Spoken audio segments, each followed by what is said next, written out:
It's Sunday morning, it's wet and windy, just as I lie in, but it's James and Clara's christening today, but don't worry, here's your tractor fix. So this is a little bit about how tractor pulling works, explained by the experts at Scorton of the weekend. Are you ready, James? We've had to surgically remove his hat. Just with David Jones, he's going to quickly show us around his tractor pulling tractor, Just Smoky, because it isn't just any ordinary tractor. No, Ollie, this is a European built super stock to within the European rules. So we've got a 600 cubic inch now John Deere. Start again. John Deere. What am I on about? I can edit that out. Yeah. So we've got a 466 international engine block that we've then bored out to 600 cubic inch. Our class limits are 650 cubic inch, so we've gone as far as we can within the strength of the block. Yeah. So we've got aluminium rods and pistons. We've got now, I've run for many years with a standard Case IH international crankshaft, but in the last 3 years ago, swapped onto a billet crankshafts, which will withstand more horsepower and more longevity. We've got an What's the difference between a standard one and a billet one then? So the standards are cast, manufactured cast crank. Because a billet will be milled out of a block. Yeah, so they're remade basically in a piece of steel. Yeah. And that crankshaft was made in Coventry, Right. just down the road from us. So it's amazing what engineering and we've still got around us locally. Is that an ordinary belt, or is that an extra strong belt? That is a Goodyear cam belt, which we've adapted to suit for this application where we run an overhead cam. So we're running 2 valves a cylinder, big valves, very big valves, because we've got an awful lot of air to get in. So we're putting in maximum about 120 psi of air boost pressure, and that comes in 2 stages. So the top 2 turbos make around 50 pounds, and then the bottom big turbo makes the remainder. And then we can wastegate that at, say, a max of about 125 psi. So it's 3 turbochargers? In 2 stages, yeah. Oh, I see. Then obviously really short exhaust there, and you've got the chrome on the top. Yeah, we did them like that just for a nice look. Part of the safety, obviously, we've got the crosses with the bolts through the exhaust. We have to have these cages over the turbochargers, and then we've got the stainless steel covers wrapped around, and that's all part of the rules. Very strict rules, for the safety of these machines. This machine's capable of producing about 4,500 horsepower. 4.5. Look how shiny it is. It's 18 years old this year, and I built this back in the early 2000s. 18 years old, but it's been drinking alcohol for years. Yeah, exactly. It's had a party every day. So it doesn't run off diesel; it runs off methanol, which is basically neat alcohol. Yeah, 99% methanol. And it burns clear, doesn't it? Yeah, it's funny stuff. We use the methanol to actually control the temperature of the engine. So there's no water in the block at all. It's a dry block. Yeah. Very much like a methanol dragster. And the ignition on this is pretty similar to a dragster. So it's a very high voltage spark, because we need to burn around 3/4 gallon of methanol a second when it's under load. So has it got 2 coil packs then? Correct. Yeah, we've got 2 coil packs to 1 plug per cylinder. We've got around 75,000 volts at the plug. Yeah. So it takes an awful lot of energy to burn that amount of fuel. So then we've got a Profab transmission, which is built for tractor pulling. I've got a 2-speed, 2 forward speeds I can select from, and a reverse. And down the track we can obviously only use the one gear. But the gear ratio of this is really critical, because we can turn up to 7,000 RPMs at the engine, but we need to control that with traction and wheel speed at the other end. If I choose the wrong gear, the engine has the opportunity to perhaps over rev. If I'm in too low a gear, the too high a gear, the engine then can be laboured too hard, and then that can also cause hydraulic and compression in the engine. Will you run different gears on different tracks? Or? I've got a gear in the transmission I can select. Right. Yeah. So today, with all goes well, depends on the heat in the day, how well the track's prepared, how hard the track is, how heavy the sledge setting is. There's loads of parameters we have to keep an eye on. And with these high horsepower tractors and you know, pushing their 100-mile-an-hour wheel speed, it's critical that we get all of that just to engage with the track to get the forward speed. So what will the engine rev to? About 7,000 RPM. Yeah. And then what's a normal diesel engine rev to? 3.5? Well, these are 2 at factory. Yeah. 2,000. And the tyres, did you tell me that you've had these for... I've had these on the tractor since I built it for 18 seasons, but I've just recut them again in the workshop at night last week. You can just see now the cord's starting to show. Yeah. Which is a sign of, you know, they're getting near the end of their life, but they've been a great tyre. So how many pulls will them tyres have done? 10 a season? Yeah, probably more. But in the early years, I ran the Euro Cup and did a lot more. Yeah. Now with work and very busy, I just do the British events. And so it's probably done 200. Yeah, they've done a lot of work. Yeah. And you can see where we started from. You know, the treads are up here, and I've gradually kept moving back. But we've got another set of tyres, a Mitas set. These are Firestone. We've got some Mitas, which seem to be a popular tyre now in Europe. So for next season, we're going to mount those and see how we get on. That differential then, what's that out of? That's an Eaton truck axle, and then we've cut the ends off.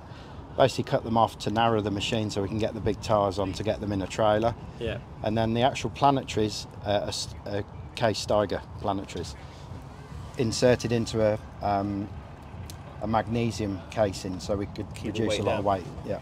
And huge And we discs. made the big rotors, bigger discs as we can, because when the machine's in the air, then I can steer with the brakes. with the independent brakes. So if you imagine the tractor rears up and it wants to go that way, you can brake. Well, I'll do it this. So if your tractor rears up and it wants to turn that way, if you brake that wheel, you brake the opposite wheel, it pulls it back square. So tractors for years ago used to have what they call independent brakes. You could turn at the end, and that's the 2 brake pedals there. If you look on the side here, The left big pedal is the clutch. Is the clutch, and that's a critical part with a lot of the tractors these days with big turbos, is actually using the clutch to get that boost pressure. So you see me working away on the clutch to gradually make boost. Then I'm putting more fuel in, make more boost. And I'm slipping the clutch up to around 6,000 RPM. So you're loading the engine to get the turbos working hard. To get the fuel in. To get the fuel in, so the power's there, so when you need it, you just go. And then you want to ease away with that clutch to match the ground speed, to get the tyre speed to match the ground, to get the front to lift. And we need the front to lift to transfer all that front end weight to keep the grip. Yeah, so once the tractor sort of like pivots up, it's sat all its weight on these wheels then. Get as much forward speed as possible for when the sledge starts to bite. Yeah, people say, is it done on time? Well, it's not, but with this machine I can travel 100 metres in some days 8 seconds. But to do that we're virtually running half the wheel slip to release that energy and get moving forwards. So the reason they don't have tread is you're not relying on traction, you're relying on friction, and the frictions then creates that's why the traction, I suppose. That's why we've linished those rough. Yeah. So they're rough to create the friction on the track, but the cutting edge is really sharp to cut the clay. Yeah. And when you set off, how much will the sledge weigh? I think for our category around 22 tonnes. And by the time you get to the end of the 100 metres, what's it weighing to you then as a dead weight? Well, they say with the box, I think we have around 6-7 tonnes, 6 tonnes in the box, in the moving box. That's then transferred that weight onto the pan on the floor. And we used to sort of say it was around that 100-tonne, 140-tonne simulated weight, force. Yeah. Dead weight it's pulling. Yeah. Is the clutch a dry clutch or an oil clutch? No, it's a dry centrifugal clutch. So we've got 5 plates in the clutch, and then it's weighted with weights to give it the centrifugal force to lock it. So once it starts spinning fast, it locks out, Yeah. grabs the outside, and off you go. But it still allows me to use the clutch pedal to slip it. Yeah, I see. Yeah, oh well. Fascinating.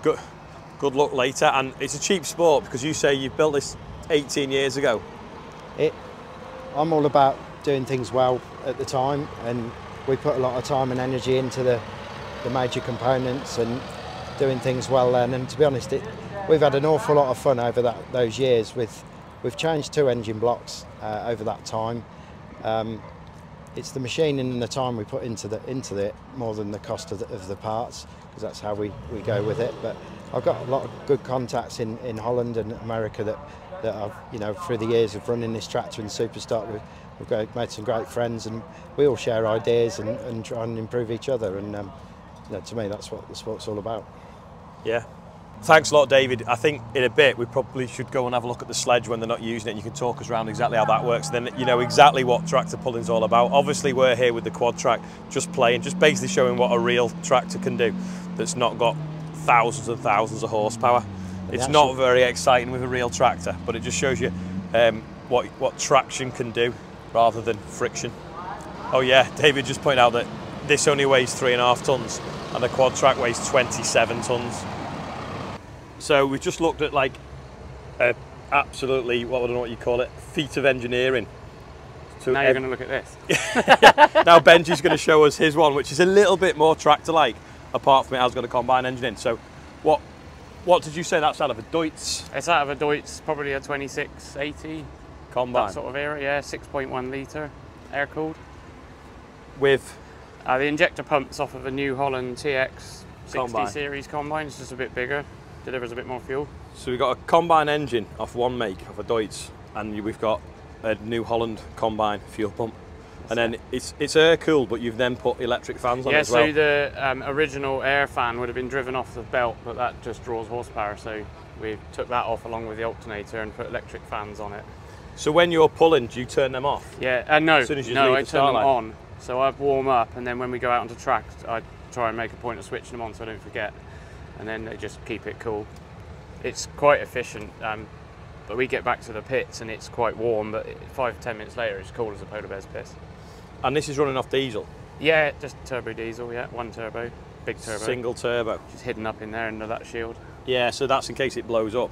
Yeah, so we've got quite a few requirements we have to build the tractors to. There's like a little rule book with lots of rules and regs, so the turbo's got to be shielded. There's even a cross inside there. Oh yeah, we with saw a that spindle bit. on it, which if the core blows out of the turbo, it stops it coming out the exhaust into the crowd. Things like this wire rope as well. That's designed. That's got to be between the second and last piston, so that if the head blew off, it doesn't smash you in the face. It goes forward. Yeah, yeah. It's quite funny because you think that's obviously happened to somebody, and they've gone, actually, how can we stop this happening? Yeah, yeah. Well, it's the same with the roll cages, yeah, isn't it? Roll cages. And you've got standard tyres. Just ag tyres. Just chopped down. Yeah. What do you say? You use your granddad's plane? Yeah, we got his wood planer out this year and just redefined the cutting edge, just to keep them sharp, try and maintain grip. Obviously, the dream would be to go to puller tyres, but I am on a bit of a campaign to see if we can make ag tyres as good as puller tyres. But everyone being crazy. Is that a solar panel then? Yes, I try and tell everyone it's a solar powered tractor puller, so I'm doing my bit for green energy, but it's just charging my battery. Well, someone said yesterday, oh, all the smoke, you know, in the environment. Well, I think someone told me at Great Eck, the average person used more fuel on the way to watch these tractor pullers than the tractors use going down the track. So how much will it use going down the track? 5 to 6 litres. 5 to 6 litres. Yeah, it's not a lot. It just looks terrible because it's black. Well, I think it looks great, but... Well, that's carbon, which is what? Is plant food, isn't it? So yeah, pretty much. Yeah. Yeah. I always think it's nuts how everyone else had to make a water-cooled engine, but Deutz got away with just cooling it with air. It's fantastic. It's really, really strong, and it's such an easy engine to work on because it's so simple. We had some dramas. I don't know if you saw it, but at Bristol last weekend, we had some issues in this head, which we'd recently replaced because we had exhaust manifold gasket issues, trying to keep them sealed. Then we had it was a bit of a human error, but we had a washer got lodged, which we didn't notice. In the head bolts go down through the intake port on these heads, and the washer got lodged in there and was led up against the side of the valve, chattered against the valve, and the valve guide broke, went in on top of the piston, had a little rampage inside the piston, smashed the piston in the head all to fuck, and we pulled it apart on Wednesday to check it and found that was an issue. So we cleaned the piston up. The piston's gone back in. I have another head because I've got a couple of spare engines kicking about. So we put another head on it. Torqued it all down. We've had some copper gaskets made for the exhaust manifold now, which we've annealed, heated them up and quenched them, which makes them soft so they seal nicely. Right. And she went better than she's ever gone yesterday. So we're really pleased with how much do you think it stands, this tractor? Money? Yeah. I don't know, I don't count. It's just a hobby. Well, in a season then, what's it cost? Oh, I don't know. It's a few quid. Well, this is a cheaper way of doing it because you're in a different class to David, aren't you? We are compared to the super stock. This is this class is becoming known as the UK's most competitive class. Every tractor is probably as close to one another in performance as each other, so it makes for a great spectator sport. Because take for example yesterday, 4 tractors went through to the pull-off. They all did 100 metres, and in the pull-off the 3 tractors that came out on the podium were at less than half a metre between each other. Yeah, so it's really tight. It's a really tight. It could be anyone's game. You couldn't tell when they line up on the sledge who's going to make it. And you did 2 runs yesterday, and both of them were exactly the same measurement. Yeah, precisely the same measurement. I didn't quite make the pull-off. We did 99.5 metres in my first run, and they let me do a demo as a just for a practice run at the end. I'm practicing with I've got a new clutch, so I've now got a centrifugal slipper clutch in the tractor. So any chance to have a go I wanted, so we took the opportunity to have another run. And we're going back out today, see what she can do. Good luck, and thanks for showing us around. And no worries. Try and get a video of it later. Hopefully it comes back intact. You'd be good. Benji's just told me that his day job is building these custom backs for all different pickup trucks. He does like a Land Cruiser though, but he will build them for anything else. Yeah. How do people find you then? Social media, MBF Bespoke or R8 product. There you go, check him out. It's with David now, and we're looking at a proper close look at the sledge. You've got this massive block on the front, which how much weight will that hold? About? Up to about 10 tonnes, I believe, movable weight.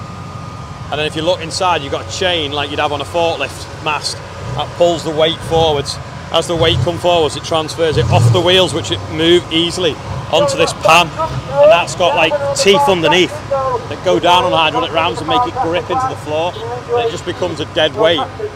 So inside the chassis then, they can move, they've got different points on the chassis, they can move settings to drop the pan. Yeah. So for different classes, lighter tractor weights from 2.5 tonne up to trucks and your tractors at 20 tonne. Yeah. So there's so many variations. Like I did a demo run today, but we did have a hard setting because of time and getting the classes through, so it doesn't matter. Yeah, they put loads of weight on for you. Yeah. And they're buffers so if the weight doesn't go too far. You can see the gear in there. So as it sets off, it's distance related how far the weight moves, isn't it? Yeah. So and then you can change the gear as well. The wheels are ground driven, driving the box. Yeah. So they're going to change the weight now with that digger and lift some more weights in. Yeah, you see the hitching point there is quite low, so like the tractor hitch point isn't particularly high. If it was, it would lift the sledge up as it goes. So everyone has the same hitch point. When we've done it in the past to make it more difficult for our tractors being 4-wheel drive, they put longer chains on, which is what they're doing now, which makes it even harder to pull more of a dead weight. So some of these trucks are going to pull in a second. They weigh 8 tonne, whereas the tractor pullers are 2.5, 3 tonne, aren't they? Exactly. 3.5 tonne. And when the quad track comes, that's 27 tonne. So they'll make it as difficult as possible to try and stop it. I'm going to walk down the track. I'm going to get a video of the weight moving forwards on the sledge as this truck pulls, so you can see what we mean. Right, watch the blue box start moving as it goes along the sledge.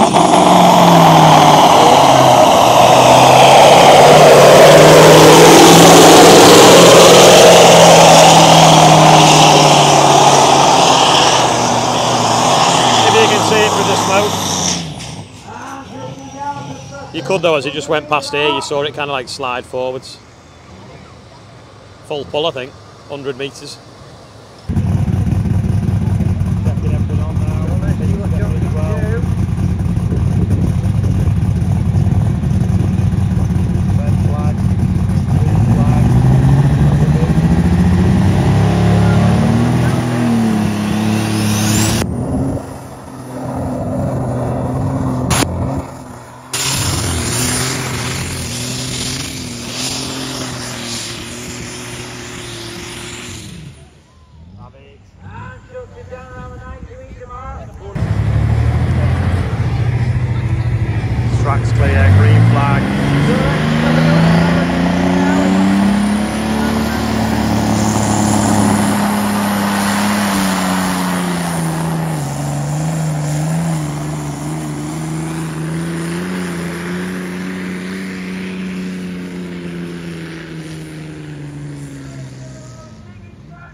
How far is he gone?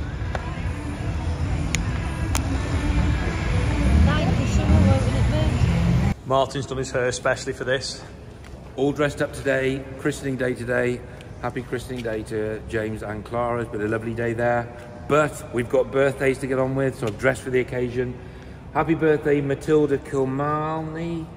Happy birthday to Harry Williamson, you're 8, well done. Happy birthday, Dave, wherever you are, Dave. Good old Dave. I watch your telly a lot. Happy birthday, Anna Roden. Happy birthday, James Mitchell, you're 30. Happy birthday, Tom Pemberton, that bloke that does a bit of video up in Blackpool somewhere. He's 32. Happy birthday to Kevin Hayward. I did remember from Llama, he gave me his date of his birthday. He's the farm contractor of the year from last year. So happy birthday 2023. And of course Tony Hall. We always celebrate Tony. Today he had his first ride on his push bike without the stabilisers. So well done, Tony. Go, go, Tony. Happy birthday, everybody. Total 68,542. Take care. I even drew stabilisers, look. I hope you enjoyed today's video. A little bit different to normal, but obviously just explains tractor pulling a bit more and the tech within them tractors and the different ways of doing it. That is all for today. I'm going to go and get stuff ready for going to cereals tomorrow. I'll be meeting Martin there as well, actually. The biggest loaf of bread is there, so go and check that out as well. And if you see me, say hello, and I'll see you tomorrow.